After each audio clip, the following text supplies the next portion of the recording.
When it comes to kid cartoons, Japan does have some advantages over the US. They have more elaborate plots than just, here's our latest toys, go get money out of your mother's purse and buy it.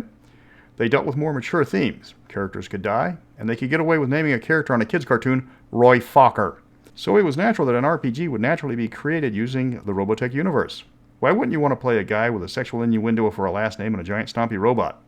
That brings us to today's Mad Musings, the Robotech RPG by Palladium. I'm Mr. Welch, and today I get to mention Roy Fokker a lot. Robotech was brought over by Harmony Gold from Japan, where it was called Macross, and turned into 3 different yet related stories from 3 different yet unrelated cartoons. I'm not going to go into the details of the history of Macross because, to be honest, I don't care.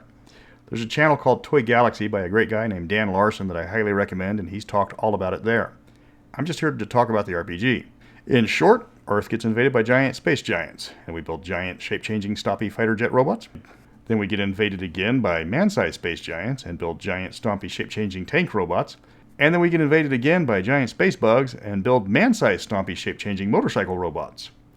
The Robotech RPG first hit the shelves in '86 and stayed in print till '98. It was based on a pared-down version of Rifts with all the character classes and skills stripped out, unless they were useful in Robotech. Kevin Simbita was responsible for the game because he is Palladium, and Kevin Long did most of the art that wasn't taken straight from the Japanese illustrations from the cartoon. There were 8 source books covering the setting, with 2 more source books added that covered Robotech 2's and Andrade Boogaloo. A few books were written to take place after the cartoon had ended, and there were 4 adventure books written as well. For a while, this was the most popular stompy giant robot RPG, though that was a really narrow field. There's a lot of Rift's goodness in Robotech, because it wouldn't be a Palladium game without the insanity chart. Their alignment system is back, so you get to find out that Roy Fokker was scrupulous, Dolza was diabolic, and Minmay was selfish. Didn't need a book to tell me that last one. You've got rules for alcoholism, which is a useful note because if one of your players decides to be a Lin Minmay clone. Thankfully, there's no rules for actually playing a pop star in this military RPG, which will stop a lot of questions on how the rules for airlocks operate. There's actually no civilian classes in the main book, just lots of military types, which leads to the class problems of Session 0. Robotech is a war RPG. Your players are going to want to play the pilots and gunners of a lot of stompy robots. So if someone decides they don't want to pilot a giant stompy robot and instead be an electrician back on the SDF-1, that means you're going to have a lot of other players shooting space aliens with implausible amounts of missiles, while one guy is going to be sitting at the table looking at his phone while everybody else has fun. Then he gets to rewire all their stuff when they get back. When players are making their party, make sure everybody has a complementary role because it's really easy to get stuck holding Roy Fokker's golf bags while he's off doing the real adventure if you don't take a similar class. If you are running the game, come up with a theme and make the players stick to it. Just like all military adventures. This isn't Twilight 2000. You're not going to have someone run across a civilian that happens to have useful skills and just adopt them right into the party. When you build your party, decide what kind of giant stompy robots everybody wants. This is important because there's 2 types of giant stompy robots. The Destroids, land-based robots that Harmony Gold preemptively stole from Battletech by designing them first, and Veratechs, the fighter jets the cartoon focused on. The book is no different. You've got a few pages describing Destroids, and over a dozen about the Veratech, including pages of just illustrations of them. Veratechs are the exciting space robots that have 3 forms: giant stompy robot, fighter jet, and giant stompy fighter jet. The last one is Guardian mode, which turns into a fighter plane with legs. So if you want to flip off your enemy, just switch forms real quick, deliver said rude gesture, then go back to blaring Danger Zone all over your comms. The Veratech is probably the most popular of the stompy robots because it's agile, it can actually chase after things, dodge missiles, pick up babes, and generally show off. There's a reason why there's a lot more movies about fighter pilots than tank drivers. But if you want to stay on the ground, you can always be a boring old Destroid pilot. They don't fly, they don't transform. Some of them don't even have hands for picking up babes with. The initial books give you several variants to choose from, and you can switch them out as needed. The primary choices are the Excalibur, Gladiator, Radar X, and Spartan. Or the Warhammer, Archer, Rifleman, and Longbow for Battletech players. They walk around, shoot things, and that's it. No gymnastics, no awesome transformations, no heavy metal leitmotifs after they shoot the bad guy and head back to the base for a burger and a beer. If you want something closer to Battletech with the Rifts rules, you want to play a Destroid. But one Destroid was too cool to be copied, and that's the Mach 2 monster. It's the biggest Destroid in the game, and it's used to blast starships out of orbit. With a range of 12 miles, it outranges everything else in the game.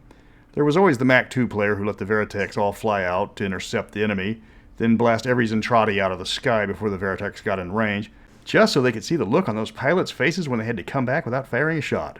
Mach 2 pilots could be jerks. For fun, have everyone play a Mach 2 pilot. Then they can all do their own thing until it's time to go on a shooting spree against enemies that will never even see what killed them on the radar. Sometimes bigger is better. The main book only covers the first chapter of Robotech, and even then it only brings up a few of the cast that were in it. There's hardly any NPCs in the main book. It's mostly just rules for tech once you get past the stripped-down rules. You get rules for Rick, Lisa, and Minmay, because all Japanese cartoons need to have a love triangle. Now, if they died in the cartoon, they didn't make the book, so Roy Fokker doesn't get stats. Neither does the captain, or the comedy relief that was the bridge crew. Those cute and cuddly anime girls that all died horrific flaming deaths when the battlecruiser slammed into the SDF-1 and the captain only saved Lisa, and let the others get covered in flaming wreckage and burning fuel. So while Rick and Lisa expressed their love, all their friends were busy screaming their death throes as the flesh cooked off their body. You never did think about that watching the cartoon when you were young, did ya? The majority of this book is just equipment and vehicles. If you want to stab a Zentradi with a halberd, there's rules for that for some reason.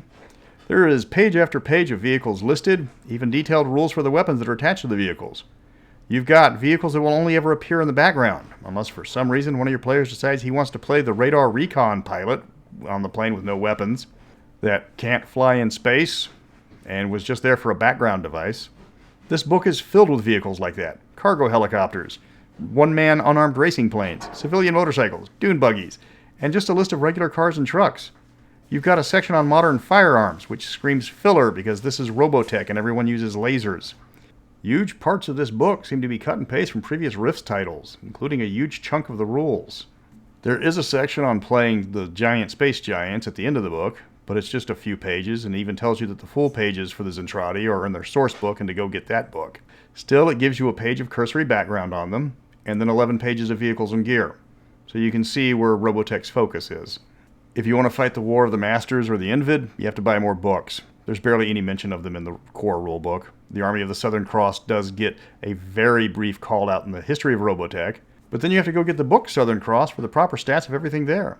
And it follows the Palladium formula. A few new rules, lots and lots of new vehicles, gears and weapons, and some cut and paste filler from previous books to fill up page count. You get about 36 pages of rules and 60 pages of gear. There's a lot of overlap from book to book in terms of the same rules repeated word for word. You do have to make some adjustments and available skills based on the setting, and there's a few new character classes, but not enough to make a real difference. They could have put all the basic rules in one book, and then just source everything into their own unique book. But that's not how Palladium does things. The background and history of the Robotech setting is pretty sparse in its own book. You get a few pages of history, but that's not enough to cover a show that had years of development and world building. If you're a Robotech fan, that's not going to be a problem. You can jump right in with hesitation. If you're dealing with players who immediately think of Jetfire from the Autobots when they see a Veratech, you're going to have a problem. And if your players are the ones that when Robotech came on Channel 20, they immediately switched to watch Mask on Channel 39, because that show had better characters, cooler cars, and the best theme song in cartoons, that's going to be a hard sell. As a stompy robot game, it does its job. It's Rifts after all, and Rifts does handle vehicle combat fairly decently. This is the game that gave us MDC, or Mega Damage Capacity, the best and worst parts of Rifts. Rifts has always been about combat more than anything else. They put character height and weight under optional rules, for example. They have pages on how to handle punching attacks for each individual stompy robot. A paragraph each devoted to every single robot's fist. That personifies Rifts. An overly detailed focus on combat at the expense of things for the stompy robot's fleshy bit to do outside of the robot. You just talk and make skill rolls until it's time for stompy robot fun again. But that's what Rifts players want, and by extension Robotech players. They don't want to worry too much about the talky parts, unless they're making glorious admissions of bravado. Then start stomping on things with robots. If you want to get the Robotech RPG, it's not hard to find at all. They only printed them non-stop for over a decade until they lost the license. You can get a complete set on various sites for close to list price. The most expensive book I found was only $25, and there were other people selling the book for less than that. The quality might vary, but the market is flooded with this title. There's not that many books in the line either. A full set might run you less than $200 if you're patient. If you're a Robotech fan and not particularly a gamer, these will still look good on your shelf. Palladium didn't skimp on the art after all. They saved the skimping for the rules. If you want to play this game, I highly recommend you pick up the miniatures for it. There's a lot of models for Robotech, both licensed and knockoff. There's several models available for 3D printing as well if you want to go that route. Granted, the models might not be the right scale, so you have to shop around. There's a lot of models from the disastrous Robotech Tactics Kickstarter floating around, as a lot of people are trying to recoup their losses on that one. though I understand the models are rather small and difficult to assemble, so watch out. Time for a new Mad Musings, and this time around it's Amber, the diceless system, not the one named after the ex I met while she was driving a forklift. This one is based on Robert Zelazny's 9 Princes in Amber. But how can you game without dice? Well, watch and you'll notice a pattern emerging. But until then, remember, masked crusaders are working overtime, fighting crime. Fighting crime.